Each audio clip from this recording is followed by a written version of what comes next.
of the institutional reforms of the African Union. We may take our seats, members of the press. Welcome, sir. Thank you very much. Ladies and gentlemen, we've just concluded a high-level retreat of the Extended Bureau on Africa Union institutional reforms. And once again, I extend my deepest appreciation to my brothers, the heads of state and government, participating for their insightful contributions and excellent commitment to the Africa Union and to its transformation into a more fit-for-purpose instrument of African renaissance and global positioning. Our shared commitment to reforming the Union is key to unlocking Africa's full potential. A reformed Africa Union will serve as the bridge to prosperity for all the African people. To this end, we must speak with one voice, act with unity, and remain steadfast in our vision.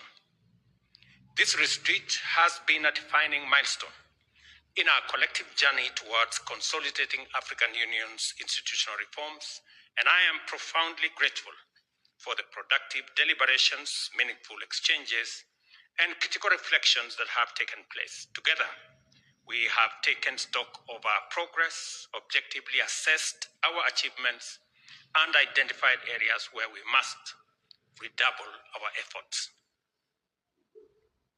I note that reforming the Africa Union is not a solitary task, but a complex, interlinked, and shared undertaking that demands our collective resolve. If we pull together in unity and purpose, we shall deliver an efficient, effective, and responsive Africa Union that is fit to serve the member states and the people of Africa effectively. Throughout our discussions, we have identified key priorities that will shape our focus in the coming months, and today's outcomes represent a crucial step in mobilizing political will, fostering consensus, and building the momentum needed to finalize the remaining aspects of the reform. While commendable progress has been made, much remains to be done. To achieve lasting and impactful change, the Africa Union Commission Chairperson and the Commission itself, including the Executive Council and the Permanent Representatives Committee, must pull in the same direction and accelerate their efforts to implement what has been agreed upon with speed, precision, and efficiency. I thank the heads of state and government for supporting the establishment of the Committee of African Heads of State and Government on Institutional Reform. What we agreed today in this retreat is about four critical aspects that to broaden the ownership of the reform process and to enhance the momentum and to provide strategic leadership for the implementation process, we have decided that apart from the champion that was appointed, we need a committee of 5 to drive the implementation of the already agreed reforms of the different agencies, institutions, and organs.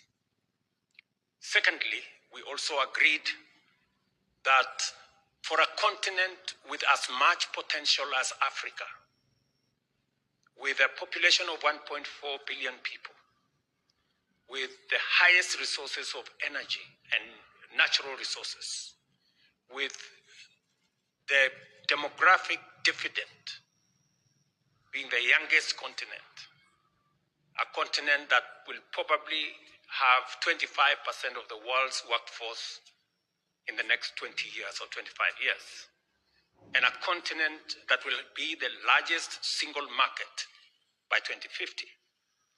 With the resources in food production and many other natural resources, it becomes absolutely necessary that stability, peace, and security become a solid cornerstone of the Africa we imagine into the future.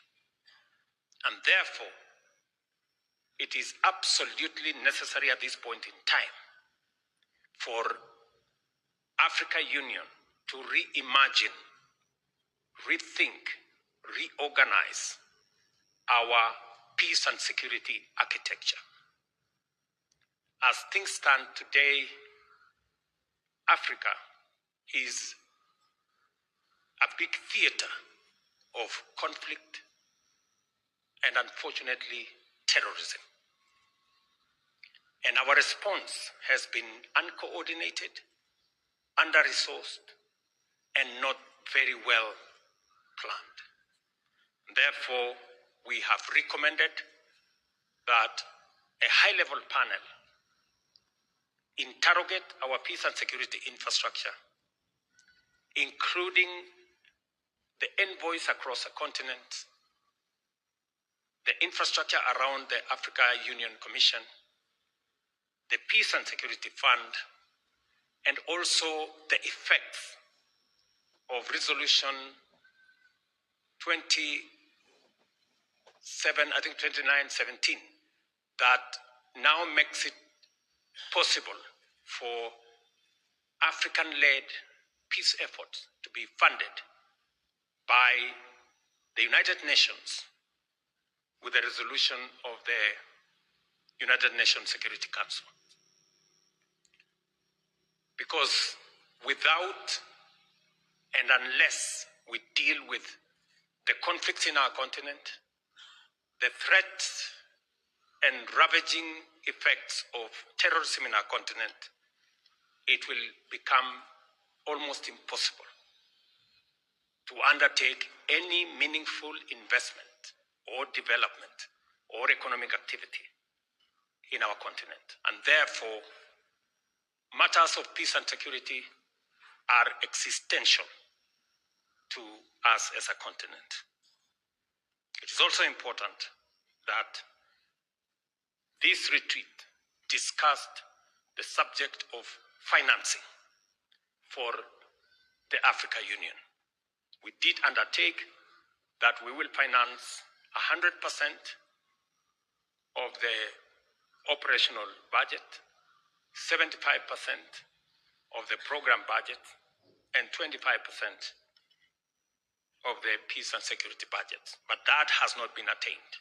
Again, we have provided a framework, and I will be recommending to the summit of the heads of state and government next month on our suggestions on how we can plug the gaps and provide adequate funding and a mechanism for adequately financing the Africa Union. The third issue that we have agreed on is the operationalization of the Africa Court of Justice. As we all know, this is what was envisaged in the Constitutive Act of the Africa Union, and to provide clarity and to exercise judicial authority of the Union. The African Court of Justice and the protocols necessary for its implementation were concluded in 2009, and 16 years later, we have not been able to operationalize. I will therefore be making a recommendation for the operationalization of the African Court of Justice with the appointment of judges so that by June this year, we can have a mechanism for conflict resolution in our continent, especially on disputes between countries, disputes between institutions of the Africa Union, and a reference for the tribunals that currently exist. Once again, it is a very important forum that we have engaged in that will go all the way to a presentation on the Pan-African Parliament to make it much more accountable, to agree on the election process of members of the Pan-African Parliament, to look at the responsibility of the Pan-African Parliament to enact model laws that will serve the greater interest of the continent and support institutions like the Africa Continental Free Trade Area. It will also provide a mechanism for accountability for us as a continent and as a union to hold the executive to account, to hold agencies to account, to provide for a budget-making process, and to provide approvals for purposes of accountability. A fit-for-purpose Africa Union is a necessary imperative at this point in time if the Africa Union has to play the role and speak for the 1.4 billion Africans. We also reflected extensively on the burden of regional conflicts and threats of terrorism on our continent, and it is without a doubt that conflict remains a major obstacle to Africa's development. It must be confronted, and with all the capabilities and urgency that this continent can muster. I welcome this retreat's focus on rebooting Africa's peace architecture by establishing a panel of experts to propose modalities for strengthening the continent's current conflicts response and financing mechanisms. Only when Africa can decisively address the conflicts within our soil, including the ongoing grave developments in Eastern DRC and the Sudan, can it stand proud of its liberation. It is for this reason that we have agreed under the framework of the East African Community to convene an urgent extraordinary meeting and summit on the situation in Eastern DRC on Wednesday. I have consulted with heads of state from the East African Community and beyond, and we are all in agreement that now more than ever, it is an existential issue, not just for the people of Eastern DRC, but for this region. The situation in Eastern DRC now demands our collective focus. And as the chair of the East African Community, I will be convening this meeting, as I have said. Once again, I underscore my appreciation and gratitude to the colleagues who attended this meeting, and it was in the spirit of unity, and it characterized all the discussions that we had, and I am very confident that going to Addis, we should be able to make the necessary decisions to move this process forward. Thank you very much. I will take maybe a question or two at most. Please introduce yourself, the media house you represent, and keep your question as short as possible. Thank you. Mr. President, my name is Emmanuel Tau from Citizen TV. Did you also discuss about Raila's candidature for AUC? And did the presidents who are here also support him? And how many countries so far are backing Raila Odinga's candidature? Thank you.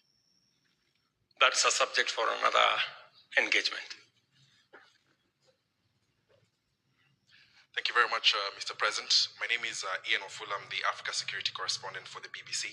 The first question is just a confirmation, and then the main question. First question, you said you're meeting on Wednesday for the East Africa Community Emergency Meeting on the DRC.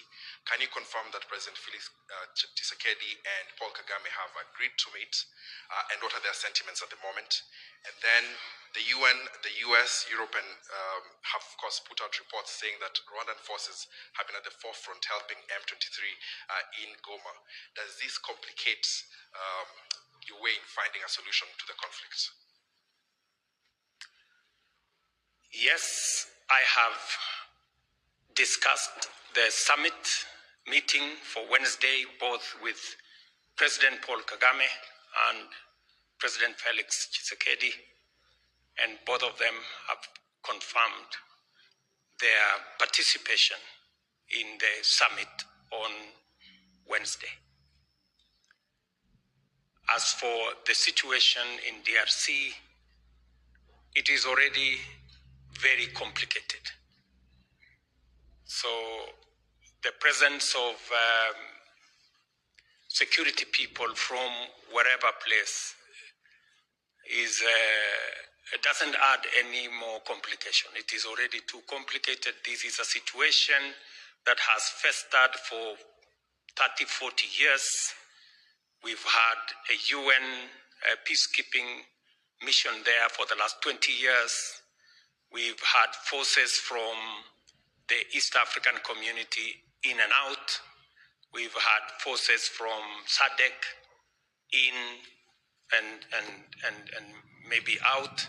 So that there is a complicated situation there. It is my belief that this engagement is absolutely necessary because we do not see, from where I sit, a possibility of a military solution to the challenges that faced Eastern DRC. It was because we do not see, from where I sit, a possibility of a military solution to the challenges that faced Eastern DRC. It was, it is, and I'm sure it will continue to be the case, that engagement, dialogue, consultations is the only viable way out of the situation in DRC. A direct engagement with M23 and all the other stakeholders in the theater in Eastern DRC is a necessity.